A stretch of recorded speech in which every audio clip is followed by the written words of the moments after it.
Welcome to the St. Andrews Heritage Center's Community Art Show. The St. Andrews Heritage Center is a community organization housed in the historic St. Andrews Rectory. Like those who lived in the rectory over 100 years ago, it is our mission to serve the St. Andrews community while also celebrating its past. In this virtual showing, we explore the talents of 17 unique artists. You'll see an eclectic collection of paintings, photography, and sculptural works, each as varied as the people who created them. Without further ado, here's the first part of our two-part virtual showing of the Community Art Show.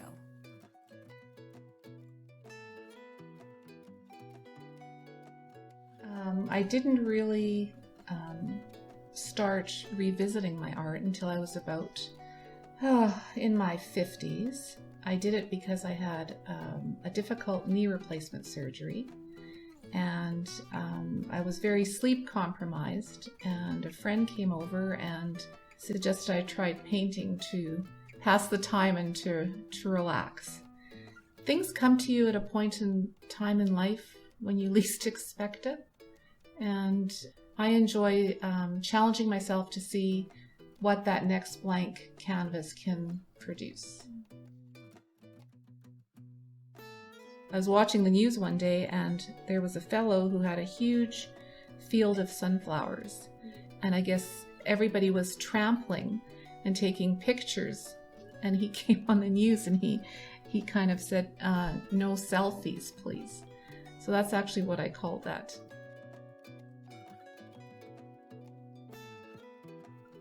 And the other one with the old, I guess, farmstead or house is just an example of how the horizon in Manitoba goes on forever and ever. If you travel out west, you'll see mountains or something, but when we see the sky, we see it. It's just that flat prairie look, right, that we get in Manitoba and in Saskatchewan.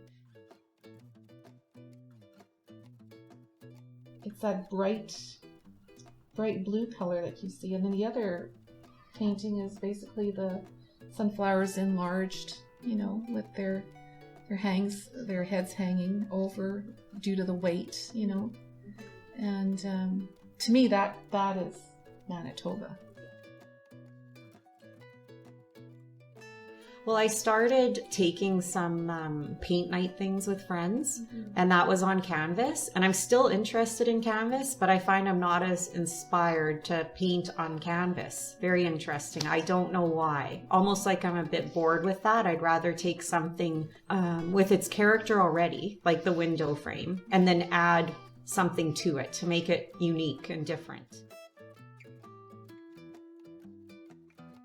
That's actually off an old barn at my father-in-law's house that was just falling apart and dilapidated. So we took it down and I grabbed a few of the tin shingles.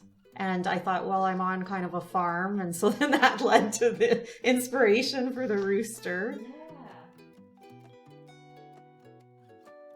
And then I think this is a piece of barn board from that same barn. I thought it would be neat to kind of draw a picture of what that barn may have looked like in its day when it was standing. So that's kind of the inspiration for the little picture of the barn there. We're surrounded by the trees and a little pathway with an old kind of barbed wire fence and post. So that was from a yard sale where a lady was getting rid of the windows and I happened to spot them. So I bought those and thought, what am I going to do with this? So I brought them home, and for the first time in many years, I was able to plant one of my favorite flowers, which are gladiolas. And they just started blooming, and this beautiful yellow off-white one bloomed. And I thought that might look really cool on that window.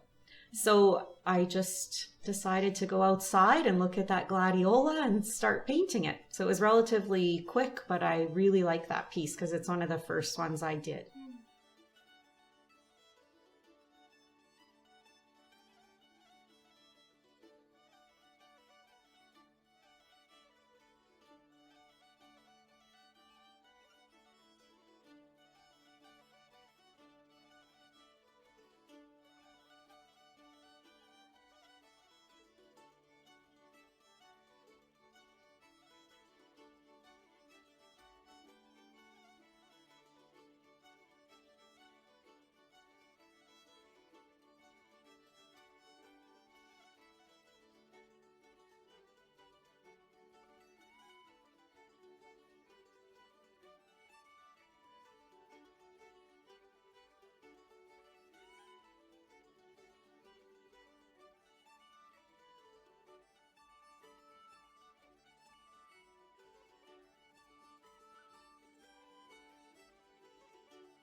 I'm very inspired, I guess, by peace, love, 60s era, and that comes out a lot in my art. I do have other styles as well, but another style that I really like to play with is acrylic pours, which is pretty neat. Like, you can get some pretty cool effects. So I did actually start doing some pour painting parties, I guess in 2019. I started doing it in seniors' homes as well, and I did it at the residence where my grandma lived, and they all had totally different pieces that they created, and they were proud of their pieces at the end, so it was pretty cool. So yeah, I hope to do more of that once things get back to normal. Yeah, that one I started with the colors. I did a few canvases in the kind of similar style with those colors, and they sat for a while, and I wasn't sure what to do with them yet, and then all of a sudden it just came to me, and I was like, yeah, okay. So I did the mandala with the Om on that one, and I ended up using that piece in my first art calendar, which was 2020. And I decided to do like kind of inspirational captions on them as well. So yeah, that one ended up being Go Within. That is an interesting story about this one too. So Transcendence, the title for that one came 100% inspired by my meditations. More recently, I've been kind of delving into more feminine power and that kind of thing. So it's taking on a totally new meaning for me now. What I did, I started with the center of it, because the center was originally the background. It was all blending kind of together, right? And this purely happened by accident. It's like an optical illusion. When you have it on the wall and you walk away from it, it seems to get brighter. Oh. Yeah, it's pretty neat. I got into photography for display probably about 5-6 years ago, when I received a new camera and camera equipment. So it was kind of a new thing for me, even though I always liked taking pictures, but I wasn't really serious about it. But I'd go out in the field and take maybe up to the park or somewhere like that, and I'd take a series of maybe 200 or 250 shots. Out of the 200 or so photos, there might be 3 to 5 that I really liked. The latest ones I've been doing that people really seem to like are the ones that are superimposed. And for instance, that's the halfway tree at McGregor, and that's the blood moon. So I superimposed the moon into the tree. And that came from a suggestion of a friend as we were on our walk through the Seine River. I had a feature on my camera that makes it look like it's black and white, or it makes it look like it's taken at night, but actually it's taken in the daytime. You see the shadow on the ground. And then this one, the Seine River walk along the Seine River, just the colors just stood out, especially the blues and things. So I inserted the moon in that one too as well. I feel like this is sort of a culmination of a lot of the skills that I had put together as I learned, and it was challenging to learn because there wasn't anyone to learn from per se. I found a YouTube video that helped me with the main technique, the looping, called gimping, and I kind of went from there, looking at old pieces, getting ideas, trying things out. But I put this together. As I said, I got a bunch of hair donations, a lot of them from my colleagues at Lower Fort Garry when I worked there as a student, and this piece is made from their hair, including mine. I think it's 8 women that are represented here, and a nice diverse array of colors, different types of flowers, and just whatever I felt like doing. And I had a lot of fun with it. Took a long time.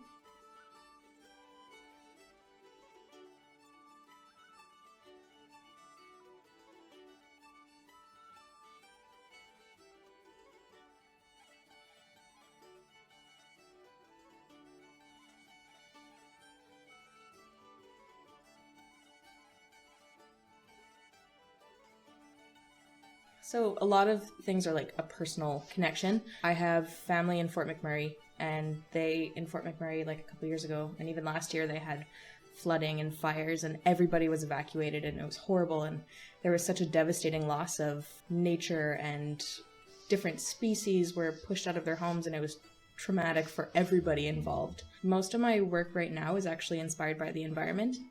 and climate change and man-made issues that we've created for ourselves that we now have to kind of unwind and figure out how to solve. This one is really about deforestation and pushing species out of their natural habitats and making them flee. So like leaps and bounds is like a playful way of saying, hey, they're actually running for their heckin' lives. It's an umbrella holder, so it kind of goes through the different phases of extreme weather. Any reason that you would possibly have to use an umbrella is what this one was based off of. So we've got like some crazy like brain-like clouds on it, and everything was just freehand carved in. Didn't really have a plan for this one, just went for it.